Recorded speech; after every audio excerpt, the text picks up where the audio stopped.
Assalamualaikum warahmatullahi wabarakatuh. Wilujeng Patah Pangdai Sang Singkuring Reja Nurhalija Dina Pengajaran Bahasa Sunda.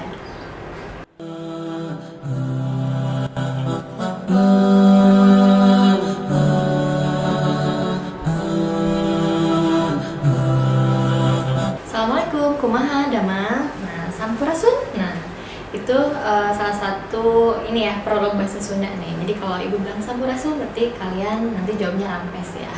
Oke, untuk hari ini materi yang akan ibu sampaikan yaitu masih mengenai materi teks deskripsi kampung adat Sunda. Nah, kalau kemarin kita mengenal nama-nama kampung adat Sunda yang terkenal ya atau kakoncara di Jawa Barat. Nah, sekarang kita ke materi yang berikutnya. Yuk kita cek sama-sama ya. Nah, di sini kita akan mengenal arsitektur bangunan adat Sunda. Ya, jadi bangunan adat Sunda itu mempunyai arsitektur tersendiri atau mempunyai ciri khas tersendiri. Nah, di masyarakat Sunda baheula tos teu birek deui yang ditata Sunda aya sababaraha rupa wangunan imah. Biasana mangrupa imah panggung anu sok paseut nya sukunap atau pondasi dijieun tina batu pasagi balok anu disebat oge batu tatapakan kanggo tihangna ngangge kai balok. Nah, bagian handap atau amparan nggunakeun papan kai atau palupuh tina haur atau awi.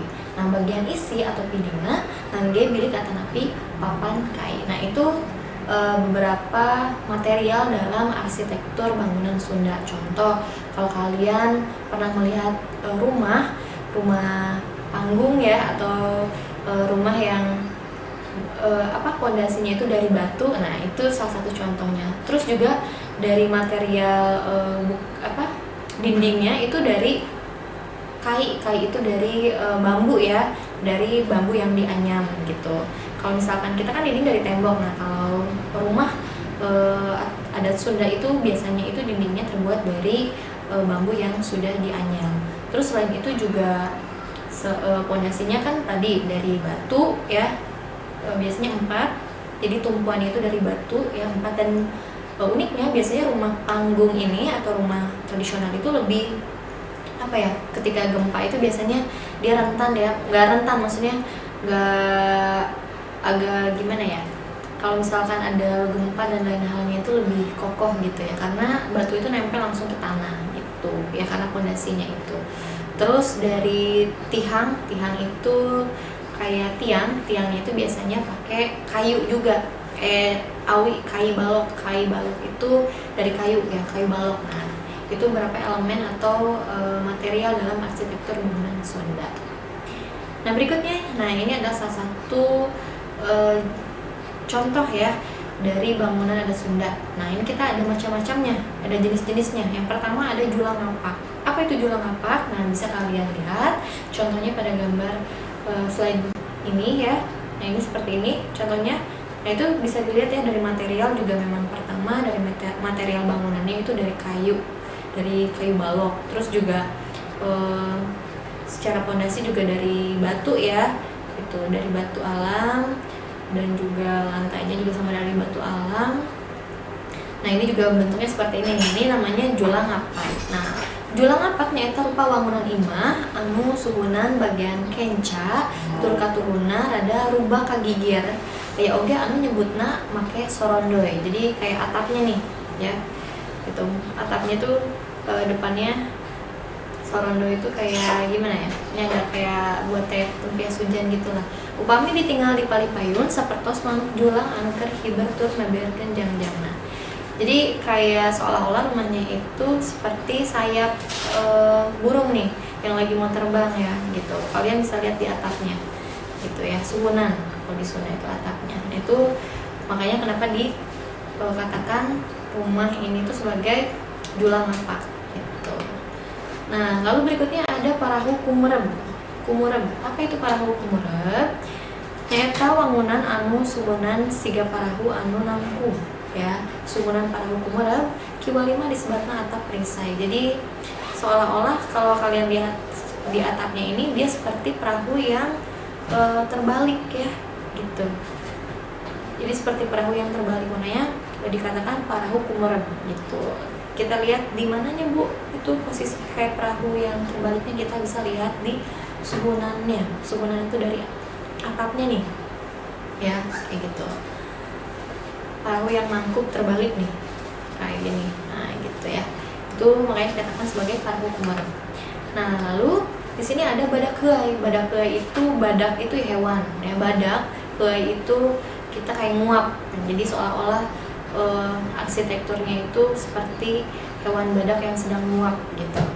Nah badak keai nyaeta rupa wangunan saperto saung ya, kayak saung nih, tengah gowung sambungan sugunan atau hantep payun sareng pangkar upami ditinggal seperti badak nuju heulai. Jadi filosofinya seperti itu ya. Jadi kalau misalkan untuk rumah badak keai ini dia memang bentuknya seperti saung gitu ya, gitu. Dan mungkin kalau dilihat di sini, jadi kayak di belakangnya nih bisa dilihat ya, suhunannya atau misalkan atapnya itu dia lebih panjang sehingga kalau yang belakang, yang depannya nggak terlalu panjang, yang lebih pendek gitu.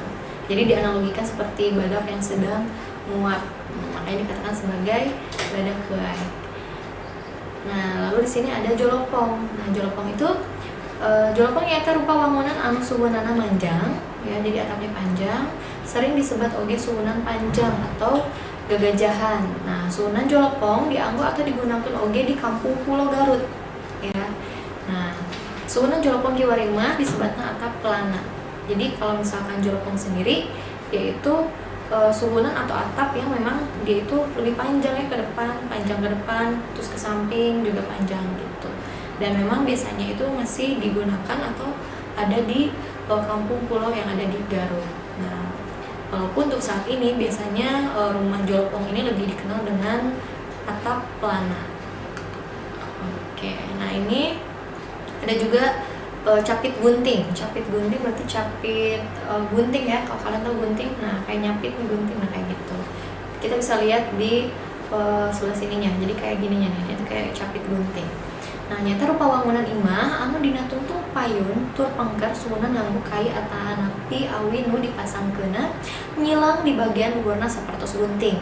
Suhunan capit gunting sami sareng atap pelana nu ditambihan rarangken displang anu nyogo kaluhur tur nyilang gitu. Jadi sengaja nih di bagian atapnya itu dia nyilang nih ya, silang gini, jadi kayak capit gunting. Nah, makanya dikatakan sebagai capit gunting. Oke, nah ini yang terakhir adalah tagug anjing. Nah, nyata rupa wangunan anu percis sareng rupa badak keai. Mirip-mirip sama badak keai ya, rumah adat badak keai. Mung aya sambungan kapayun tur turun sakedip. Gitu. Jantan wangunan ngeluk siga anjing cingogo atau nago. Jadi kalau misalkan yang badak keai itu yang atap yang bagian depannya nggak terlalu panjang ya, gitu. Nah kalau ini lebih panjang atau lebih turun ke bawah gitu. Jadi dianalogikan sebagai anjing ya, hewan anjing yang sedang jongkok gitu ya. Oke, itu saja yang bisa Ibu sampaikan untuk materi hari ini mengenai arsitektur rumah adat Sunda. Terima kasih, mohon maaf apabila ada salah penyampaian materi. Wassalamualaikum warahmatullahi wabarakatuh.